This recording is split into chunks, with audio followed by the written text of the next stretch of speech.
I was physically sick just going through some of these documents, seeing how they convinced Sharif Hussein to fight against the Ottoman Khilafah. We've seen Libyan scholars, we've seen protests, for example, in Jordan, in Egypt, in Mauritania, across the Muslim world, and actually calling for military intervention or calling for the governments to act. Why do you think this has started to happen now? Without military intervention, there is no way that you can stop a war. So this is the last leg. The borders become more holy than the words of Allah subhanahu wa ta'ala. It's true. And it really scares me. So now there's the end of nation states. We've been talking about this academically for the last few decades. Nation states are finishing. But is safe actism the road to liberation? It is not. Without taking risks, without paying a price, without sacrifice, nothing will change. Sacrifice, I do not eat McDonald's, is that a sacrifice? Is this what the Ummah is waiting for Al-Aqsa to be destroyed? You have seen 800 mosques destroyed in Gaza, and the Ummah still hasn't woken up? Assalamu alaikum wa rahmatullahi wa barakatuh. Welcome to the Narrative House podcast. Today we have a very special guest, Dr. Khalid Al Owaisi. Dr. Khalid Al Owaisi is a Palestinian activist and an international speaker. He is the Executive Director of the Academy of Islamic Jerusalem Studies and Senior Lecturer in Islamic History at the Social Sciences University of Ankara. Welcome, Dr. Al Owaisi. Hayyakum Allah, Jazakallah khair for having me. Barakallahu feek. So we'll get right on with the questions, inshallah, because there's been a lot happening in the last 2 weeks, particularly across the Muslim world. We've seen a real change in the type of protests and the call for action from the Muslim governments. So there's really a growing discourse about military intervention. We've seen Libyan scholars, we've seen protests, for example, in Jordan, in Egypt, in Mauritania, across the Muslim world, including from scholars and imams, and actually calling for military intervention or calling for the governments to act. Why do you think this has started to happen now? Bismillah ar-Rahman ar-Rahim. I think this is the final stage before the liberation of Palestine, which inshallah will take place. We see how in various different places in Bosnia, in Ukraine, without military intervention, there is no way that you can stop a war. So this is the last leg in taking action towards this. And I think the Union of or the League of Muslim Scholars, the Libyan, as you have mentioned, many scholars around the world are calling for this. It's a call too late. However, better late than never. However, realistically, these governments are not going to do this. And the reason that they're not going to do this is because they are part of the problem. And they are part of the system that has been created by the colonialist West when they occupied Muslim lands.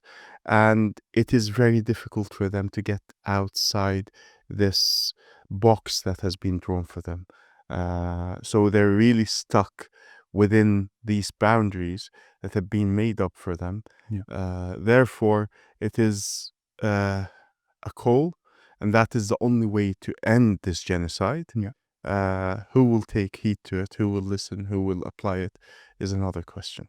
So thinking about that, and especially about the fact that this call is obviously becoming more mainstream in terms of within the scholarly levels, within the kind of masses, what obstacles do we have to overcome for this to become a reality? This is a very tough question, but if you talk about change of this system that has been created a century ago, which is this nation state that has divided the Muslim Ummah. And I think this is a very big hurdle for the Muslim Ummah to go through. We have seen how the Muslims have been divided into mini states, from being under one umbrella to each one having their alliances with their colonial masters, and not getting out of it. And I think what happened in 2011 with the Arab Spring gave hope that this can actually happen. With the fall of Mubarak bin Abidin, Zain al-Abidin bin Ali, and other leaders, this gave a hope to the Ummah that actually we can do this. The problem is the anti-revolutionary guards who managed to stop this and redirect it into another direction. So what we saw in Tunisia was a disaster. What we saw in Egypt was another disaster. But not to be pessimistic, what is happening today in Syria seems to have inspired hope for this Ummah again. And I think in the short term, not to expect much from Syria, but on the long term, it will. This is how Salah ad-Din worked. And I think it made the general in Egypt question his existence, fearing that he can be toppled. And we learn this from history and from the movement of history, without Syria and Egypt, without Bilad al-Sham and North Africa, it is not possible to liberate Bayt al-Maqdis. And this liberation has to come from these two centers of the Muslim world. Yeah. And in terms of, you mentioned about nationalism and how they carved up the Muslim world, how much of that is still in the minds of Muslims today? Because obviously, practically speaking, we can see the Muslim world is divided into, as you said, many small, weak states. But how much are Muslims held on to those ideas that have unfortunately been, kind of indoctrinated within the society? And what do we need to do to challenge those ideas? Sadly, I would say that the Muslims have taken these colonial identities and have embraced them and have taken them to the level that is the borders become more holy than the words of Allah subhanahu wa ta'ala. It's true. And it really scares me when I see Turkish nationalism, when I see Arab nationalism, when I see Jordanian, Palestinian, Lebanese, Syrian, and these borders that have been drawn between us become the identity that shapes who we are. Palestine today, with the map that is drawn, is actually a colonialist development of there was Palestine before, going back to the Roman period, but it was never in this. And when you dig deeper and actually you see how Churchill in the negotiations with the French, part of North Palestine was actually part of Lebanon under the French sphere. And he insists it has to go alongside the biblical line from Dan to Beersheba. So this was part of the negotiation between the British and the French, that this should be part of the future Jewish state to go along. And you can see how religion is what is drawing these boundaries and creating them. Then we take pride in these identities that have been created over the last century. And I've seen the original map of Sykes-Picot in the British Archive here in Kews Garden, and it shocked me how the line was drawn, then erased, then another line was drawn, and you can still see it. So between Egypt and between Syria and Jordan, if the line was a little higher in some places and a little lower, it actually has shaped who is a Jordanian. And the geography professor at the university where I studied in Scotland used to talk about how Jordan was drawn with a ruler. And actually straight long lines in certain places. And you see this also across North Africa. You see this across the whole of the Muslim world. These identities are being shaped, and these then becomes the motherland, the homeland, the watan, and it is based on this colonialist ideology. This was never part, Arab nationalism and Turkish nationalism was never part of our experience. It was imported from the West. The idea of nation states following the French Revolution. Then you have Arab nationalism, and this was a shock to me. Arab nationalism actually was not established in Damascus or in Arabia. It was in the cafes of Paris. The same with Turkish nationalism.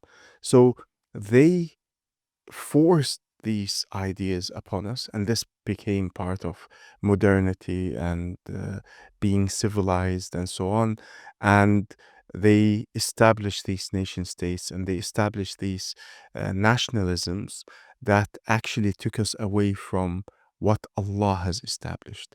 Rasulullah Sallallahu Alaihi Wasallam, in his final sermon, he said, "You're all equal." And Allah subhanahu wa ta'ala says in the Quran, "This is your ummah, one ummah, and I am your Lord, worship me." And now Britain and France and the colonialists say, "No, you're this and that," and their words become, so it's a new idol that we have created in our hearts and minds.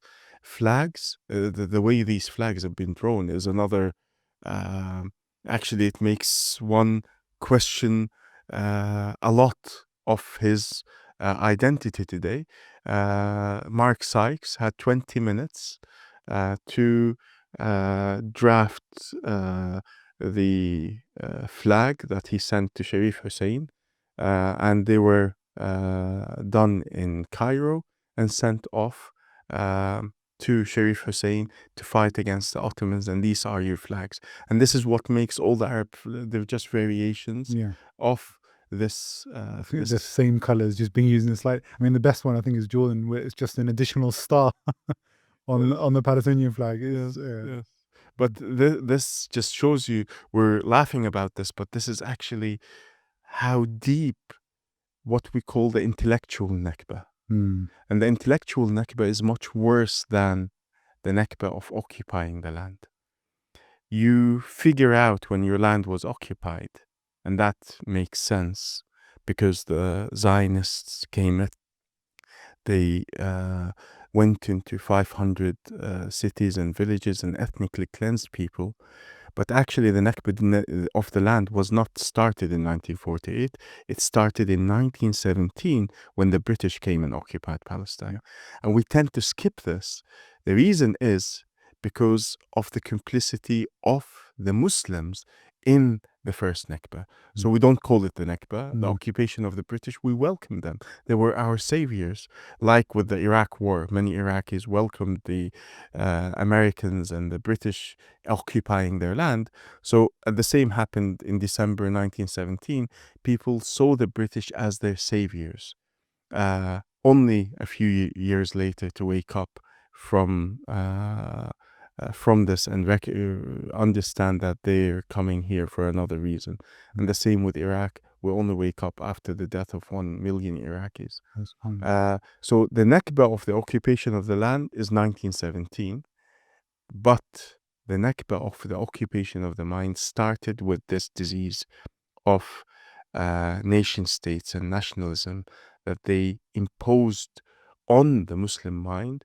And that, if you read the works of Lawrence of Arabia, he talks about this openly. We will turn the Muslims away from Mecca to Arab nationalism in Damascus. They will make Hajj there.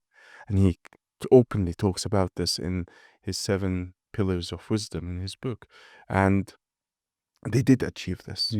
Now, then we turned away from Allah subhanahu wa ta'ala, what united us as an ummah, and we divided ourselves according to lines that his superior, Gertrude Bell, I don't know if anyone of your audience, she's an incredible personality, British spy / she's called the maker of kings because she made all the Jordanian, the Iraqi, all those who came from Sharif Hussein. She is the maker of kings. Plus, there's a Hollywood film that was made about her, obviously showing her in good light. In good light, yes. The Queen of the Desert. And the Iraqis knew her as Miss Bell, our Khatun al-Arab. She has many names. This woman, Lawrence of Arabia, next to her is nothing. Churchill said, no one will draw anything on the maps until she comes, because she went to every village, to every town, from Turkey today all the way to Yemen. She met with every tribe leader. She knew the whole area upside down. And I'm sorry, I apologize to your audience. It's very insulting to a Muslim what I will say next, but this was a title given to her by Faisal, the son of Sharif Hussein. And I apologize again. He called her Ummul Mu'mineen. Wow, Yeah. really? Oh, subhanAllah. This would be a revelation to many people. When I read this, I was physically sick sitting in the British Archive, going through the documents of the treachery of over the last century, just seeing just exactly 100 years ago what went on. The correspondence between Faisal and Wiseman, calling him his close friend and ally, gathering all the dignitaries in Jerusalem to listen to his Zionism program and convincing them that Zionism and Arab nationalism can go hand in hand. And you see this, and I was physically sick just going through some of these documents, seeing how they convinced Sharif Hussein to fight against the Ottoman Khilafah and selling the idea of Khilafah should be amongst the Arabs and not in the Turks. They're using Islam against us. And they did it in the most intelligent way. So this concept of divide and rule, the British did it extremely well. They promised Sharif Hussein a great Arab state with the name Khilafah. Then they promised the Jews Palestine, and at the same time they also claimed the Sykes-Picot Agreement to divide the land between both of them. And going through these documents, I don't know how this has shaped our history, but this is completely removed. When I've traveled to many of the Muslim countries, you see that there is a propaganda history that is taught in Jordan, in Syria, in Egypt, in all these states to justify their existence by attacking the Ottomans and by attacking to justify what they did against Islam and the division that they have caused. SubhanAllah, I mean, that's so true. So I was in Jordan actually just recently, and a number of people came out saying we have to defend our Jordanian nationality. This is our watan, and anyone who doesn't like it can get out. Almost tones that you would hear from the far right. Yes. And it's interesting because it's all being done in response to the call that Jordan should be responding to the crisis in Gaza and Palestine in general. Yes. But yet they've kind of been able to remove that responsibility by talking about it as us and them. You're Jordanian and your nationality is Jordan. Worry about our borders, worry about our security. And actually the responsibility of Palestine is something altogether different. And all because of what you've said. So it's very much entrenched in the way people think. And my nieces who are learning Arabic there at the moment, they had the book of Sharif of Mecca, and they're being taught about his history and his lineage and that, you know, his kind of the current kingdom and how it serves the people of Jordan, all again to emphasize this, achievement to break away from the Ottomans and create their own Arab national state. So it's really something that there's a lot of effort put into kind of fomenting this way of thinking, isn't there? Yes. Unfortunately, this is something that has been done in all these states that have been created. So you'll see this in Turkey with a lot of emphasis on Turkish nationalism and pushing the idea of Ataturk as the savior. And you'll see this in Jordan with seeing that Sharif Hussein, but they will not cover certain things of his life. And this is where they will try to skip this and not talk about his exile, how he was expelled by the British, and the failure of his project, and how his own sons actually betrayed him. If someone spits in the face of your father, expels him, would you continue to work with that individual? That's exactly what Faisal and the other kids of Hussein did, and continued to work with the British even after they expelled their father. So there are parts in history that they'll overcover. The same happened in Syria, talking about the Turkish occupation for 400 years. Now this is changing, and I know that in the new Syria, that this is being reviewed, a lot of their curriculum and the way this is being sold over the centuries. And this gives a glimpse of hope that the changing in the narrative and getting away from this propaganda and trying to legitimize the rule of these states. And I think people can have access to this today so easily, through the internet. You can actually access real history, and a lot of the books that are from the British archive on, given the example of Jordan, as you mentioned, Mahafza, Ali Mahafza, his books, which are based on the British archive and the Jordanian Royal Archive, are banned in Jordan. Okay. Because they're really telling the story that they do not want the people to know. Because if this is and this is why you'll get the narrative, as you said, us and them. Who is us and them? Yeah, and I think this point is, and it's, I think, giving our viewers a bit of hope and optimism. It's not all negative. I mean, this is their plots and plans, but the reality is many people are aware of their deen and they do understand these are developed to kind of cause division within the people, these strategies. So there was a very good video that came out from a brother from Bani Hassan tribe, which is a very well-known tribe in Jordan, and it went viral. It was in the last week or so, and he warned people of the fitan, of these divisions. And he says, where in Islam does it say Jordanian Palestinian? He goes, verily brother, the Muslims are one brotherhood. Yes. And he warned of this. So, and that was viral. So it must be resonating with many people in Jordan. I remember going around Jordan and people showing the Hejaz Railway, and they were talking about it fondly. So even though that propaganda, I guess, is in overdrive, the reality is people are not necessarily falling for it. So yes, at least giving a glimmer of hope that there are people out there who are countering that narrative. yes, there is this counter narrative that is being created.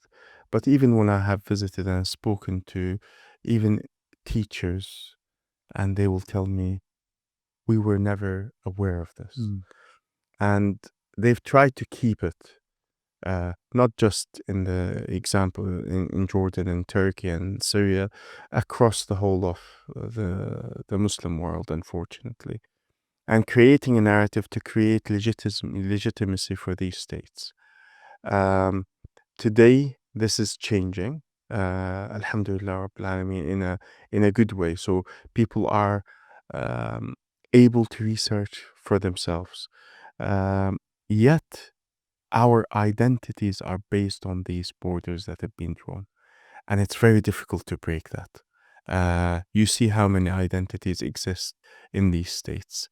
In Jordan alone, you're either Jordanian or Jordanian Palestinian or Palestinian Palestinian, and either with 5 or 2-year passports. So depending if you're from Gaza or from the West Bank, and you get into new identities that are created, and these become like here, the right wing would use migrants as Palestinians are used as a problem within these states. The thing is, I studied the Quranic geography and the geography of Bilad al-Sham throughout Muslim history, and I find that these identities that have been created are just something imaginary. So there was nothing called Jordanian related to Jordan today whatsoever in history. Jordan was only northern Palestine. Yeah, I've given this example myself. It's amazing. Yeah, It's amazing. Jund al-Urdun at the time, Yeah, Umar ibn amazing. Khattab. And then it disappears. So it's just that slot of land from Bisan all the way to Akka to Irbid. That was the real Jordan. Yeah. as a tiny part of northern Jordan. Yes. And the rest of it is Palestine. Yes, northern And in Palestine. fact, Jordan itself was Damascus, wasn't it? Or the Yes, region of yes. So it was either part of Jund Dimashq or Jund al-Shara or Jund Philistine. So there was the creation of a new identity. This is how it's really amazing to think about it, that we've really been deceived into something that's been developed for you to keep you divided. Yes. And the British were very good at this, and they managed to achieve this and create a new identity, that this becomes your new, it's very harsh, but new God that they've created, a new idol that you cannot go outside. So you cannot question this. While Europe removes borders and unites, they draw borders in between us and divide us. And the way they draw these borders are incredible. So you'll still have the Algerians fighting with the Moroccans over certain parts of the land, because when the colonialists left, they've left places where you will continue to fight over. The Sahara, you'll have this between Sudan and Egypt. You'll have this dividing Sudan into, and the way they Somalia, Eritrea, Ethiopia, all those kind of fault lines, basically, aren't they? Throughout the whole of Africa, they've just drawn, and you look at the map, and it is, for us to fall into this trap, and this becomes what shapes me and you, is the disaster. For them to call this land what they call it, the Middle East. What Middle East? Even the names that are being circulated, this Eurocentric idea that we are the center and the Far East and this and that. And a lot of post-colonial period, for example, Indonesia and Malaysia, we're not the Far East, and they get rid of these identities and these labels. But there is a problem within the Muslim world, and the Arab world in particular, which is this inferiority complex. And Ibn Khaldun talks about this, and he says, "Al-maghlub mula'un bi taqlid al-ghalib." The defeated one is obsessed with imitating the victorious one. And you see this. This is from England. This, even the Hatta or the Shimar or the Kufiya, until 15 years ago, on Al Jazeera, it's advertised as the best British quality. What I was living here, there is no Shimar, there is no Hatta, there is no Kufiya made in the UK. But this is how they use this inferiority complex, then makes you shackled down, and you imitate it. Every time I traveled from here to the Muslim world, people, they just want to come to the West. And this obsession, you're lucky living in the West, and the West is so incredible, and it's heaven on earth, and you have the freedoms, and you have this. Come and see the homeless in the streets of London. Come and see the other side of how society is. There is no family, there is no cohesion, but this idea it makes people obsessed with the West, because they only see it through films, and the films are propagating this idea that this is, it's heaven on earth. Yes, in that sense. So thinking about this and thinking about the fact that we need to counter this very, a very clear attempt to make Muslims adopt an identity that's alien to them, both in terms of how they view themselves in terms of nationality, but also Islam not being the center of their lives. What role do scholars have as inheritors of the Prophet to be at the forefront of this challenge? Because we haven't necessarily seen them step up to that in the way that we would have expected with Gaza. I'm not saying there's been isolated cases, but en masse, have the scholars and imams and the ulama really stepped up to the challenge that is in front of them? It's a difficult question as well, because you have seen great examples, and you have seen very bad examples, and you have seen scholars who have led societies and you have great examples in Palestine and in many of the in Syria, in Egypt, and even in Arabia, in Saudi Arabia. But over the last few years, these scholars have been fought and imprisoned and alienated from society and pushed into dungeons. And we see this with a lot of these scholars who are still in prisons. They've been in prisons for tens of years. So it's a very difficult role. Then you have another form of ulama who do not want to take risks and want to play in between. And, you have a lot of them.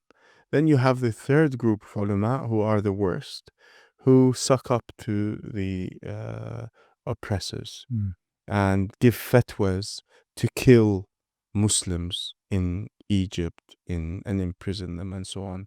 And you have these examples.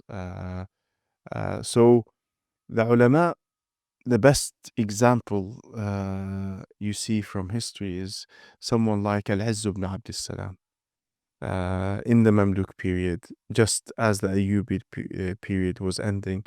The Mughal were coming and invading Muslim lands, and he steps up and he leads the Muslims into the battlefield and changes the whole fate of the Muslims, who were going to be completely destroyed by their enemies. They already sacked Baghdad. They took everything. They came to Bilad al-Sham. They were going on their way to Egypt, and the destruction was in the land of Bayt al-Maqdis in Palestine. So you have great examples. Another modern example is Izzuddin al-Qassam, who did not believe in these borders. These borders were being drawn at his time. That's right. And he went to Libya, he went to Egypt, he's from Syria. That's right. He fights the colonialists, he fights in Syria. Then the priority of every Muslim should be Palestine. So he moves and fights the British in Palestine, because if Palestine falls, if Bayt al-Maqdis falls, if Al-Aqsa falls, we all fall. So he stays and he works with the people. He goes to the cafes, he mobilizes the masses, and until he is killed and murdered by the British in 1936, which starts a new revolution. Just his shahada starts a new wave that unfortunately was continued for 3 years and was unfortunately taken down by Arab leaders at the time. So the Saudis, the Jordanian, and others, they said, we promise that the British will keep their word this time. We will be the guarantors that the British will keep their word. And obviously, Sheikh Izzuddin al-Qassam already warned the people, and he said, من جرب المجرب فعقله مخرب من جرب المجرب فهو خائن. Whoever tries something that's been tried, his mind is messed up. Actually, he's a traitor. Yeah. And we see this. We're still playing the same games in terms of negotiations, just for the sake of negotiations. And this has got the Palestinians nowhere. Yeah. Got the Muslims nowhere. And it's interesting because if you think about the current example of people like Sisi and Abdullah coming out saying, no, there won't be any displacement of the people of Gaza. We stand with them. And it's, we're repeating ourselves many, many decades later, where the same people are definitely aware of the plans of the colonialists, but they are the ones who are helping them enact their plans by saying, oh, no, we're on your side. We're going to try and find a solution for you. Yes. SubhanAllah. Yeah, so they've been playing this game. The problem is the people have fallen for this trap so many times. Yeah. And I think it is enough. The people need to wake up. And you see this in the people in Palestine, in Bayt al-Maqdis, that they have no trust in any of these leaders. And this is not something new. You see the people of Gaza do not call on these Arab leaders because they've already given up on them. Yeah. They hope that the people would wake up and a new form of revolution that will awaken the Ummah is what is actually needed. Yeah, that's true.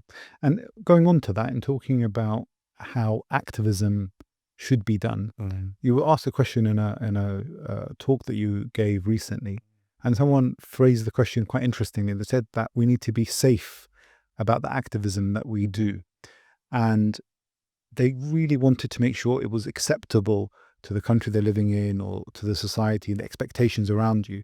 But is safe activism, the road to liberation? It is not. Without taking risks, without paying a price, without sacrifice, nothing will change. That's the short answer. To explain this, if Rasulullah sallallahu alayhi wasallam wanted safe, he would have accepted to do a lot of compromise with the Meccans, a lot of compromise in his deen in order to do this.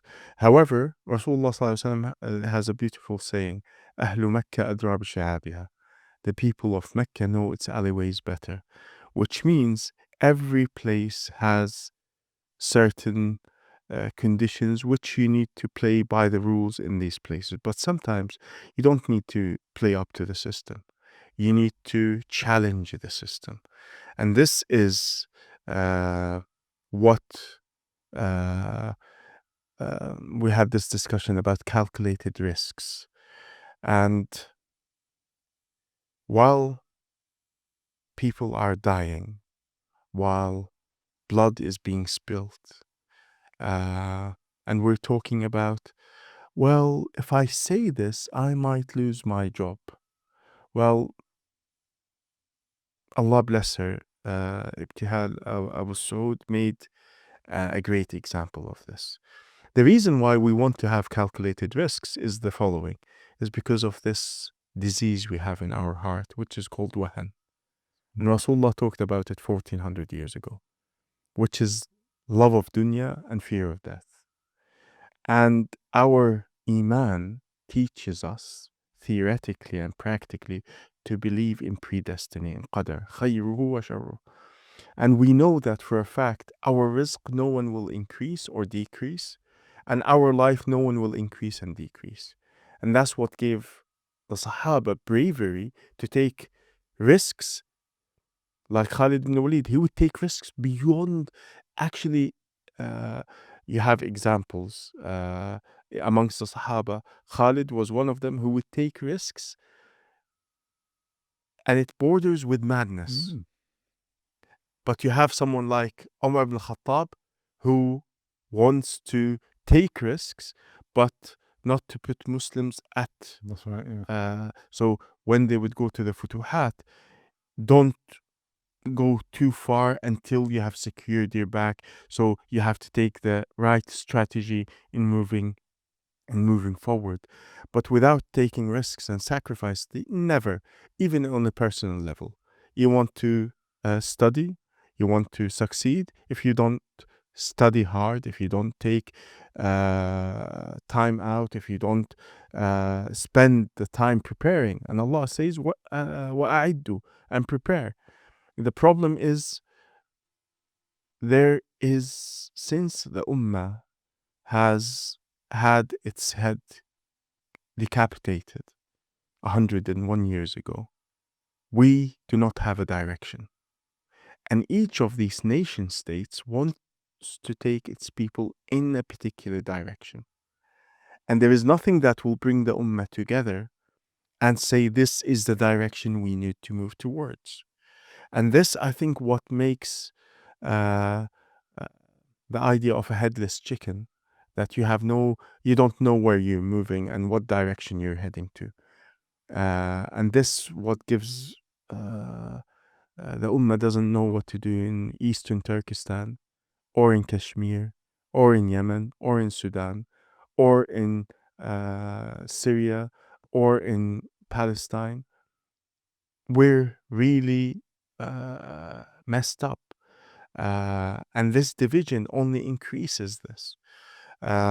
So this idea that we need to, one, put a strategy, and so each community needs to think globally but act actually locally Okay. in order to put a strategy of how we move things forward within our communities where we are. So just taking that point a little bit further. So when we're looking at Gaza and Yes. Palestine, but even though we're looking at this area and this land under occupation, we've widened the discussion to something much, much Yeah. greater. And is that due to the fact that Muslims have lost understanding of what leadership should look like? Because you mentioned 101 years ago, Yes. which was the fall of the Ottoman state. Yes.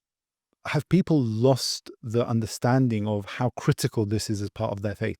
Because if I said to someone, oh, from now on, there is no Salat al-Asha, there is no Ramadan, there'd be outcry. Yeah. But if I said to people, oh, there's a different political system in town now, and we're following that, there's not even a whisper. What would you say to that? When Rasulullah Sallallahu Alaihi Wasallam passed away, before he was buried, the Sahaba gathered and chose his successor. And this, when I talked about this ummah without a head, actually cannot move forward. And this is a crisis in the Muslim mind. When the Brits occupied Istanbul in the early 1920s, they didn't leave until this idea that the unity of the ummah will be dismantled, even if it was not actually at that time enacted, because nationalism was on the rise. Yeah. Already they have occupied this land, but they would not leave until this was agreed upon. And I heard this from a Turkish politician a few months ago. So this, and no one talks about the occupation of Istanbul by the Brits, and the Brits are not seen as enemies of the Turks. And the way the British did this actually was very cunning, and the way they got around this issue. So now there is no leadership. There is a leadership crisis in the Muslim Ummah. And everyone knows this. And this is why the Islamic movements were created. All of them to fill this gap. And they all talked about this. We need to re-establish leadership in the Muslim Ummah. The problem is none of these movements was allowed to thrive and do this. And all of them were fought. Starting from the Muslim Brotherhood to Jama'at Islamiyya, to all the different any Islamic movement that had Islam at the center was actually fought.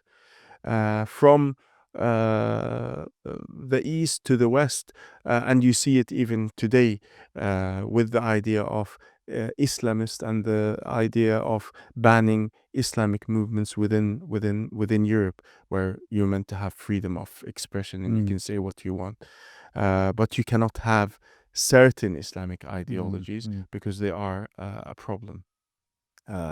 So there is a crisis. How do you fill this? This is the role of the ulama, and which they haven't done. In theory, can you put... So now there is the end of nation states. We've been talking about this academically for the last few decades. Nation states are finishing. So we're talking about unions. But we cannot allow a Muslim union to work. So it was established in 1969 for Al-Masjid Al-Aqsa. With the burning of Al-Masjid Al-Aqsa, OIC was established to bring all Muslim states under one umbrella. In the meeting, which was held in Rabat, the Mossad was given, and this was leaked later, the Moroccan king gave them full access to the meeting just in case anything will be decided against Israel. And you see... I see now. Yes, where summit and all of them are just meetings with no value whatsoever. Even emergency meetings are held for Gaza after Gaza has been burnt, and no outcome will come, no outcome, and the people have lost hope in these. So no practical unity was established, although Al-Aqsa is the only thing that can unite the Ummah. Yes, we started with, you see how we're talking about Gaza, but actually it's not just about Gaza. the Muslim Ummah is under occupation. Yeah. Gaza is the only part of the Ummah that is resisting the occupation. And the rest of us are comfortably living and enjoying being slaves to the system. And this is a very difficult thing to break. Gaza has been a wake-up call. Al-Aqsa, actually, not Gaza, because the people in Gaza related it to Al-Aqsa, because Al-Aqsa is part of your Aqidah. This should be a wake-up call to 2 billion Muslims around the world, but we choose to keep our ears covered, and we do not want to take action in that approach. And we try to justify to ourselves that we're doing everything that we can. But we're in reality, this gap in the crisis in Muslim in the idea of leadership needs to be filled theoretically at the start. Today, if we say we would like to unite in practice all the Muslim states, what does it take? What form of governance would take place? We see how democracy has failed. And the shura part of democracy we can use. And Rasulullah sallallahu alaihi wasallam says, al-hikmatu dallatul mu'min. Wisdom is the lost treasure of a believer. And Rasulullah made use of things from the Romans, from the Persians. You take the best, but you need to develop it within the Islamic framework. The problem is there are certain concepts of authority and where Allah fits in within, or astaghfirullah, let me repeat this because it can be taken out of context, where the words of Allah and the words of the Prophet ﷺ may fit in within this future Islamic system. No one's discussing this. So even in theory, this needs to be first discussed and then to be implemented in the future. Would a union like the European Union work? Or would something like the United States, 51 states, all with their own different laws, would that work for the Muslim states as an interim thing that will bring the whole Ummah back together? We need to be discussing this, have a conversation about how this would work in theory, because the current system is about to fall.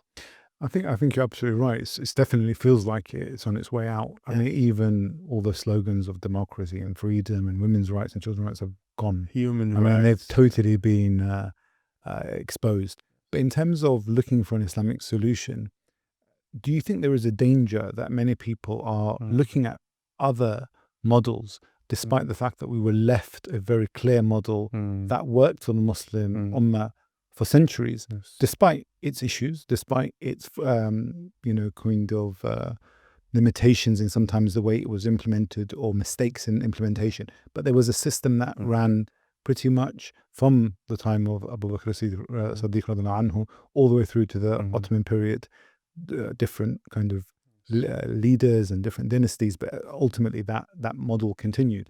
Is there a risk of looking to the European model in the same way that, the European model might be the method, or the US model might be the method, and actually leaving Islam at the door when it comes to having these discussions? I think this Islam has given us the framework in which we should work with. So Rasulullah sallallahu alaihi wasallam, just to run through it very quickly, Rasulullah sallallahu alaihi wasallam never appointed his successor. Yeah, that's right. So it was who appointed him. It was consensus amongst the people in Medina, the Aus, the Muhajirin, the Khazraj, and this, once it was established, then there was consensus.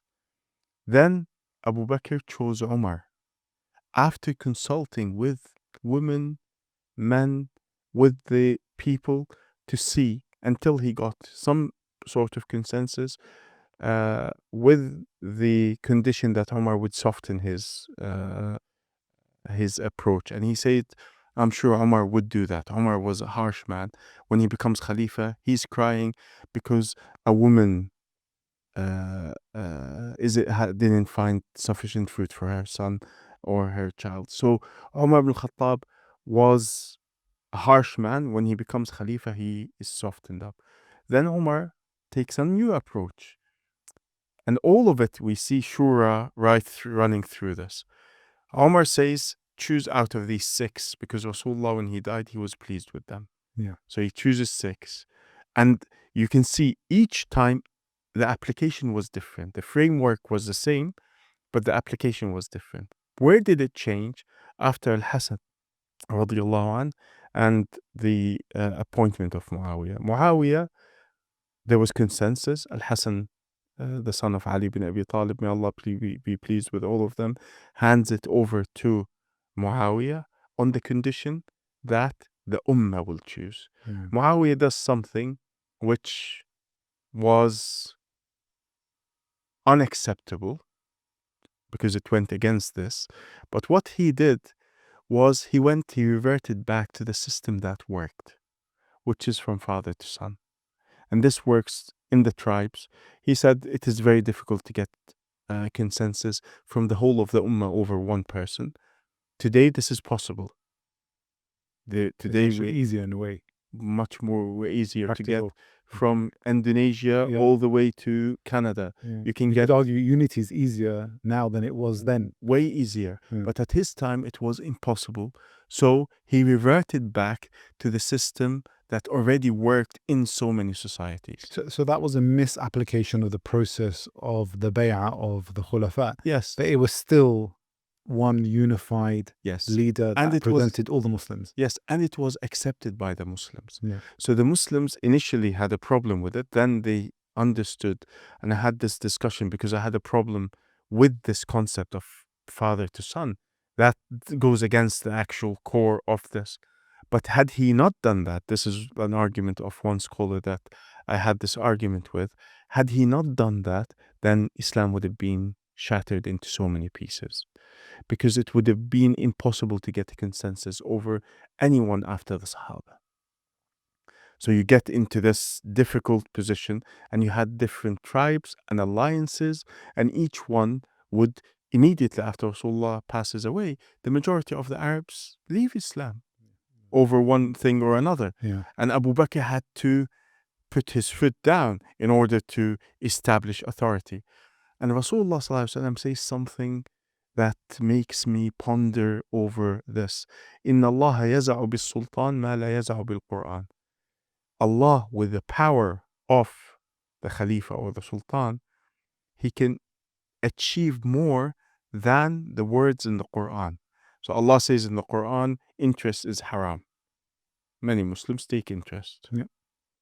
If the Khalifa says anyone taking interest will be punished and all his money will be confiscated, people will stop doing it. In Western systems, if you cross the red light, you're going to get 3 points or a fine or something. A fine. People immediately stop because they feel power more. If you steal and there is a camera, you're going to get into trouble.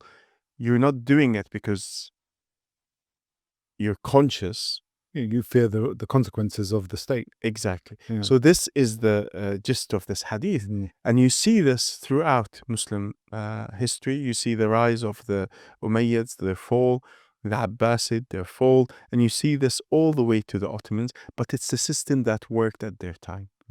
Now, I don't think reverting back to father to son to dynasties is a solution for the Ummah. I think, but this... it needs to have a conversation. I think that would be a good another podcast. Yes, the one looking at the future. But taking us back to Gaza. Yes. And you gave the really nice example of that sister Ibtihal who has gone viral. And in fact, I saw a video that came out from Gaza straight after. Yes. And it was from Ustad Mahmoud, a very good brother there. A lot of people follow him. And he said, Jazakallah khair, Sister Ibtihal, for what you did. Because your stance gave us, happiness and made us proud that you gave up your job and gave up all your benefits in terms of whatever you benefited from your job and your life for the sake of the people of Gaza. And I always try to remind people that this is what the people of Gaza want from you. They're not saying that you can change it. They know that you don't necessarily have the means. If Ibtihal had the means, she'd be there tomorrow. But she doesn't have the means. But what she did have was the means to account her employer who was complicit in genocide. how many Muslims, or how do you think we can counter this limitation of what Muslims do as their activism? So I came across this concept in Jordan where it was boycott, give charity, make dua. It was literally like the holy actions that you could do as Muslims. These are the ones that will give you reward. But I saw nothing about accountability. How do we counter that concept? How do we encourage Muslims to take a bigger responsibility in trying to solve the genocide and liberate and work towards the liberation of Palestine? Yes, the three things that you mentioned is what we try to deceive ourselves by saying, well, I am making dua, I'm giving some charity, and I'm boycotting. This passive action without taking any risks. Yeah. I do not want to make sacrifice. Sacrifice, I do not eat McDonald's. Is that a sacrifice? Sacrifice that you're giving a few quid. You're not really making a sacrifice, as in selling your car and your house so the people of Gaza are not starving. We're just talking about giving a few pennies. And then we tell ourselves, I did everything. Or making dua. Do we really make dua? Are we really making dua? So even those actions saying we're not doing well. Yes, in passing. And I've asked this to many people. I said, when was the last time you really made dua for Gaza? Yeah, this morning. How did you make dua?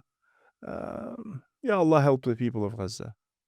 This is how Allah says in the Quran, أَمَّن يُجِيبُ الْمُضْطَرَّ إِذَا دَعَا. You have to be desperate when you make dua to Allah.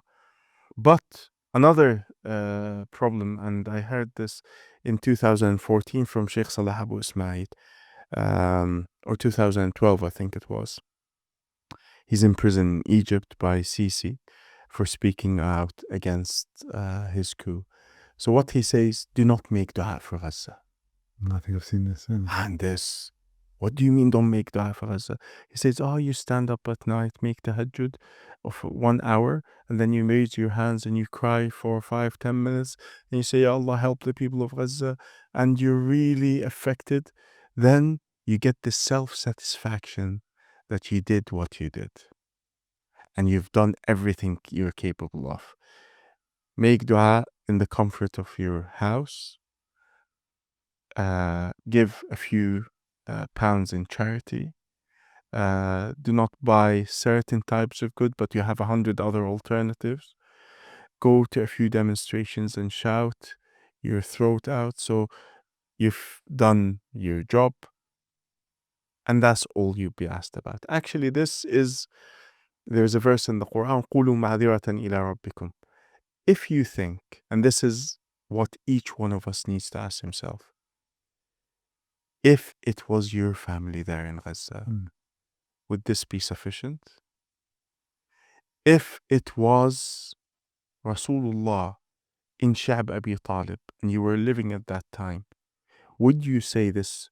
You would face Rasulullah on the Day of Judgment, and you say, Ya Rasulullah, I know Muslims were starving with you, and the kids were dying out of hunger, but all I could do is make dua for you.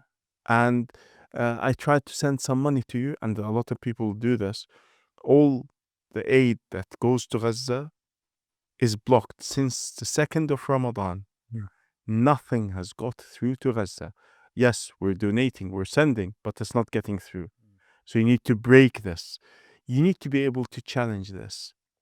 And yes, you might say each one of us needs to ask himself, are these things what you're capable of, or what you just want to make an excuse for getting out of that hisab or judgment that you will do? What I loved about what Ibtihal did and the podcast she did with Sheikh Omar Suleiman, she said, and this is what each one of us need to ask himself. Yes, Allah. She said, I do not know how I will face Allah on the Day of Judgment, and I was complicit in this. And this is the point that each one of us needs to ask himself. Would you see what you have done is all you can do, or there is more room to do more? What Ibtihal did, she took that to the next level. And she's willing to sacrifice her good job, good salary. Visa may be revoked in the United States. Her life may turn into hell, but she's willing to pay the price until the Ummah become like her. And I think she has inspired many other people in Google, in IBM, in many other companies. They stand up and you say you're complicit, but don't make it quiet. Don't go out without a noise. You have to make it like she did it. You have to stand up and say why you are leaving. I mean, it is literally a sister who has no state, no Nothing. backing, but she created more of a Yes. stir and more accountability than any of our Muslim rulers. Yes. I mean, just if we put that into context, and it just shows you how much more we can do. Yeah. How much, as you say, we've limited ourselves. I often say, how interesting is it when we look to set up a business or Yeah. apply for a job or pursue our studies? We put so much effort. Was that CV perfect? Did I put the formatting correctly? Is the video right? Or whatever, is my presentation spot on? Have I done this? Have I prepared my business case? Have I opened up the store correctly? Have I got the right signage? You really put thinking and planning behind it. But sometimes we even do these activities, you say, half-hearted. You turn up to the demo, have you even thought of the slogans? Have you even thought of the message? Have you thought how you're going to use the social media? It's really limited. Yes. And I think that's really important to question ourselves. Like, are we really doing enough, or are we just doing the bare minimum to say we did something? Yes. Yeah. I think this is what we're trying to get out of our head, is that I did what I could do. But at the deepest point in your heart, that's not what you're made for. You can do a lot more. And I think the fear we have of our rizq and our life is the problem. And the example we learn from the people in Gaza and from people like Ibtihal is you know, in theory, that your rizq and your life is already set. In practice, you don't want to do that. And this is very scary. Yeah. She's willing to put her rizq at stake. She's willing because she knows Allah is the Razzaq, not Microsoft. She knows that for a fact. And she said this, in the way, may Allah give her sincere intention and keep her steadfast.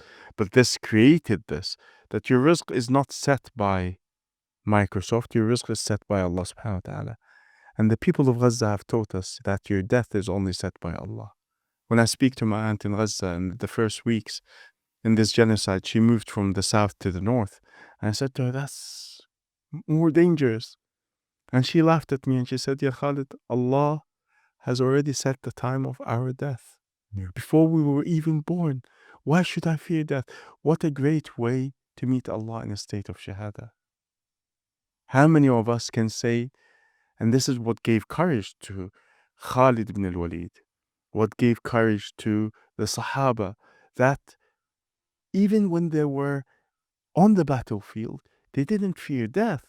Because either, and as Abdullah ibn Rawaha said in Mu'ta, 80 kilometers from Al-Aqsa, he said, Ya nafsu illa tuqtali timuti. Either you die standing or lying down. And Khalid, when Khalid ibn al-Walid, the sword of Allah, when the time of his death came, he says, I fought every battle and now I die like an animal on my bed. And he stands and he takes his sword and he says, I do not want to die lying down. I want to stand up. And that's how he dies. Knowing that death is only set by Allah.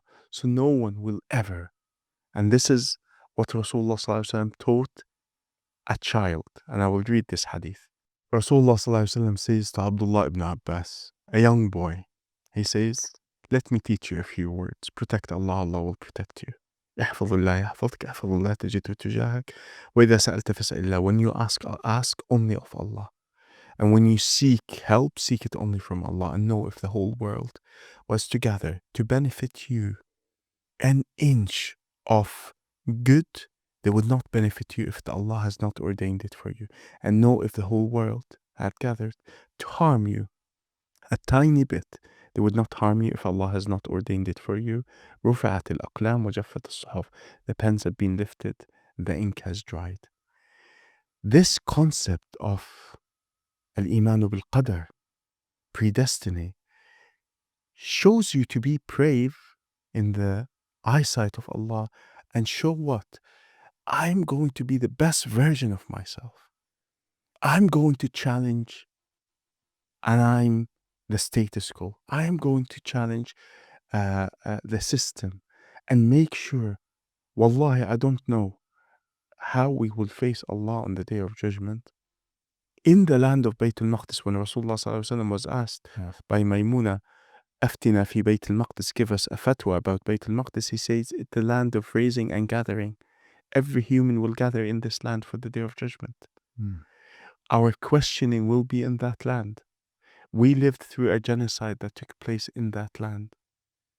And we did lower our gaze. We turned away. And sometimes you might say, well, we didn't have much to do. Well, each one of us knows themselves better than anyone else. That's true. You need to see, if I'm doing 50%, 50% is not enough. If you're doing 80%, wallahi, it's no longer enough. Wallahi, we need to do more. We need to do more than 100% because most of the ummah is doing nothing. So you need to do extra work.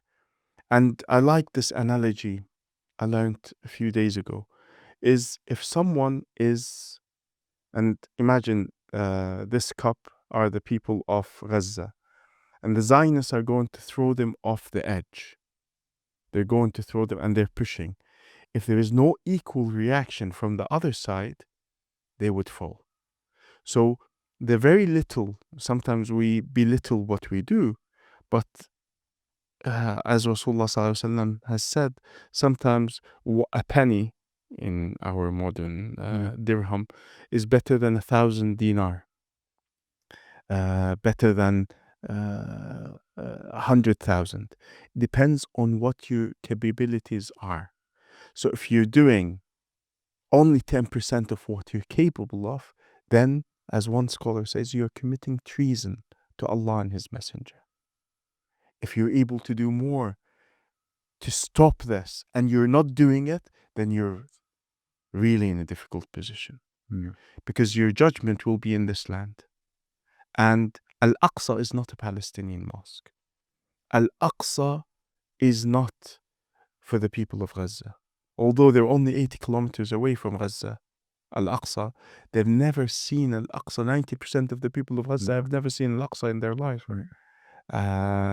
And it is shocking that the Zionists, when they enter every house in Gaza, the first thing they break are the pictures and the marbles of Al-Masjid Al-Aqsa, because that connection, this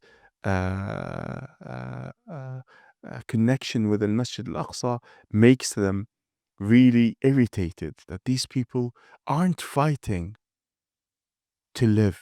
These people are fighting for their iman. They're fighting for Bayt al-Maqdis because they know only Allah has ordained when they will die. Yeah.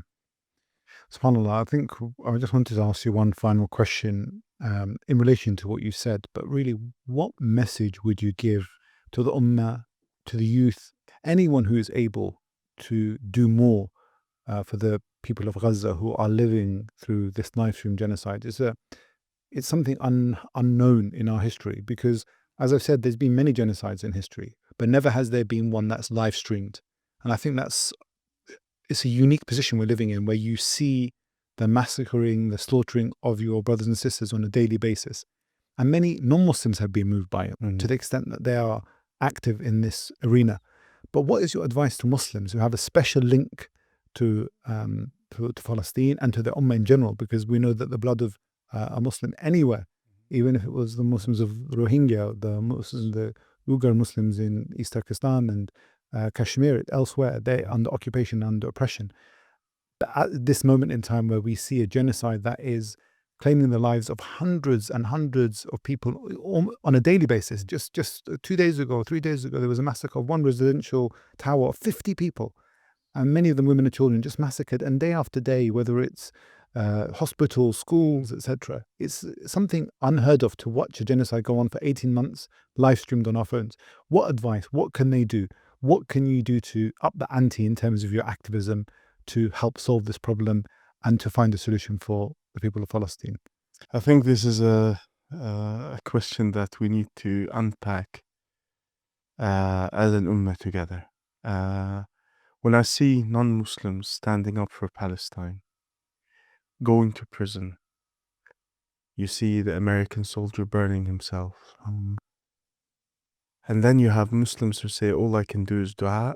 It really boggles me down. I was in a masjid with a lot of scholars in South Africa. And one imam came up to me and he said to me, the situation of this ummah is like, imagine there's 10 of us going into a mosque and we see a thug beating up a Muslim woman at the gate of the mosque. And we say to the sister, don't worry, we'll go into the mosque and make dua that Allah will stop it for you. Allah will not stop it.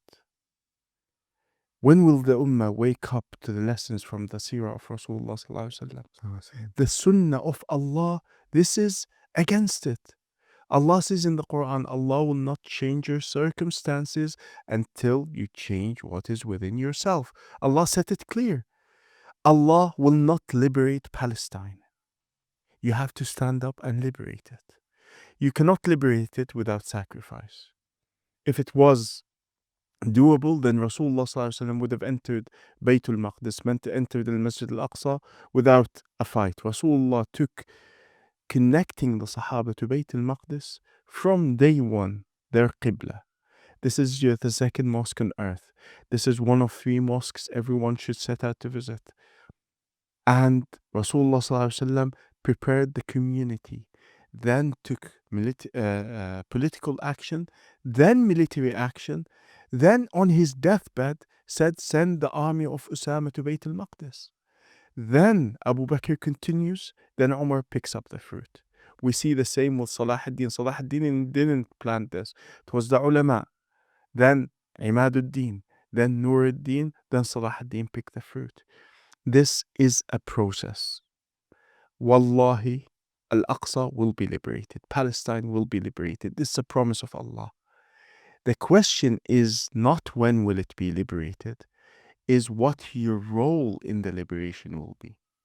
A non-Muslim takes this as a responsibility. I was yesterday in Cork. From the 7th of October till today, and they will keep going, they haven't stopped a single week demonstrating, doing a march, standing up for Palestine, making their voices heard, standing in front of McDonald's, shouting at the people in there that they are complicit in this genocide. And you might say, what drives these people to do this? This is part of the fitrah Allah has created humans to have, is when you see injustice, you cannot accept it. And this fitrah exists in every one of us as a human being. But for you as a believer in Allah and His Messenger, the responsibility is double, because this is your first qibla. How would you face Rasulullah on the Day of Judgment when his first qibla, you lived at the time when his first qibla was under occupation? When this fight is for his first qibla. When the Muslims today, the weakness of the Muslims, the state we are in, is connected to everything. Everything is connected to one another. If you liberate Al-Aqsa, the Ummah rises again. Wallahi, the Chinese will not be able to touch an Uyghur Muslim there. The same will apply to the Kashmiris, the Indians. Today, we are the laughing stock of humanity. Donald Trump make Islamophobic comments, so does Moody, so does everyone. They're all making fun of Islam. 2 billion Muslims, you cannot stand up. And this is all when you see, if we go back to this, Al-Aqsa is at the center. The Ummah got the role of leading humanity in Al-Aqsa during the night journey. Rasulullah received the flag of the leadership of humanity on behalf of his Ummah while he was there with all the prophets of Allah from Adam to Isa alayhi salam. So Al-Aqsa is at the heart, and we see this. Salah ad-Din wasn't Palestinian. Nur ad-Din wasn't Palestinian. One was Kurdish and one was Turk. Umar ibn Khattab was not Palestinian. Imad ad-Din Zinki wasn't Palestinian. Sulaiman al-Qanuni wasn't Palestinian. Sultan Abdul Hamid wasn't Palestinian, because this is not a Palestinian issue. If I tell today a Muslim that the Kaaba has been occupied, sold by MBS to Trump, would any Muslim accept this? Actually, not. Not. If I tell you to go to the Kaaba, 3 million Muslims made tawaf around the Kaaba in the month of Ramadan. If these 3 millions marched toward Gaza, wallahi, they would make a difference. But you're not allowed to do this. But if, as they are making tawaf, they were being bombed and killed, how would you pray and you stand in front of Allah subhanahu wa ta'ala while your Qibla is under occupation? There is no difference between Al-Aqsa and the Kaaba in the Quran. They're the only two masjid mentioned by name. And the importance of these two centers of Tawheed from Adam alayhi salam all the way to today, Al-Aqsa is the land of ribat and jihad. It is the thermometer of the Ummah. It is the balance. When you lose Al-Aqsa, the Ummah falls, like happened at the Crusades, like it happened in various times in history. When Al-Aqsa is in the hands of the Ummah stands up high and has this honor and izzah and is able to lead humanity.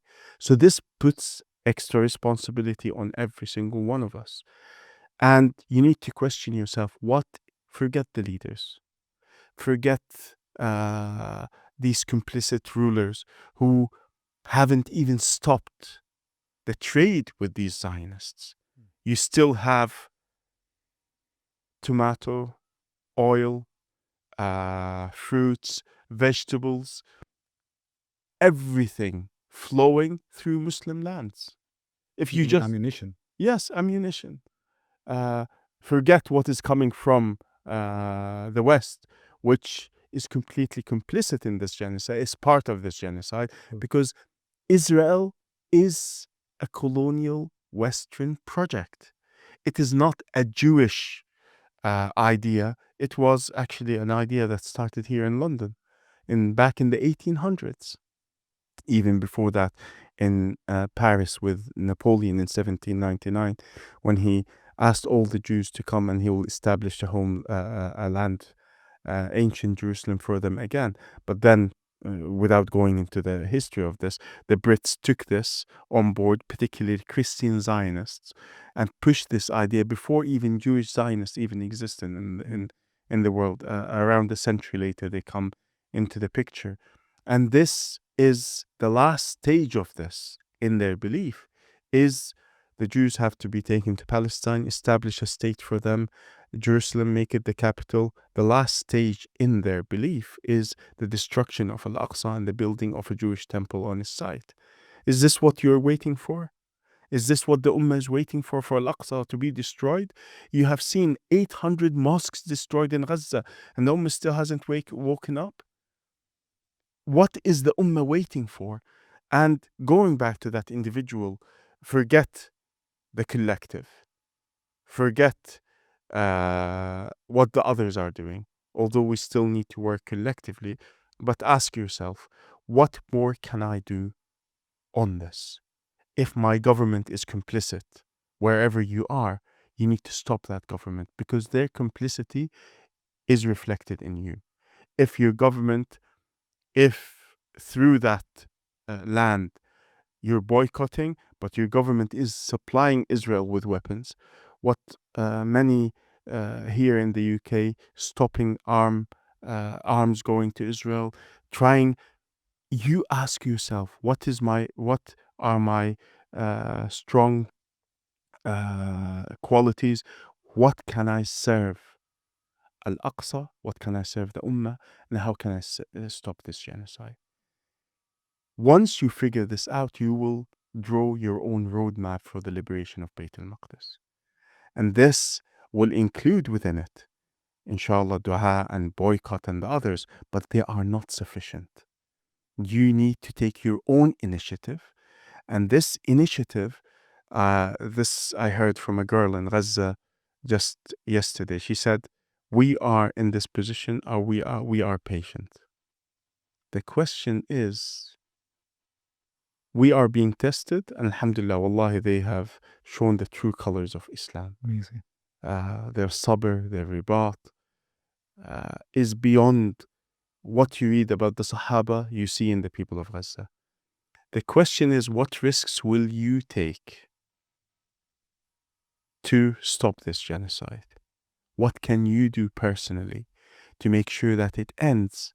And what sacrifices will you make for that? The bombing of children, mothers, fathers. Wallahi, the images are not just heartbreaking. When you see a brother putting the flesh of his brother in his handbag and carrying it, or a father burying his child without a head. This ummah, if these images aren't waking you up, and you're not willing to make sacrifice and get out of that bubble that you're living in, knowing that wallahi, no one will change your rizq and no one will change your life. It is show Allah the best in you, inshallah. Jazakallah khair. Dr. Khalid Al Owaisi. Assalamu alaikum wa rahmatullahi wa barakatuh.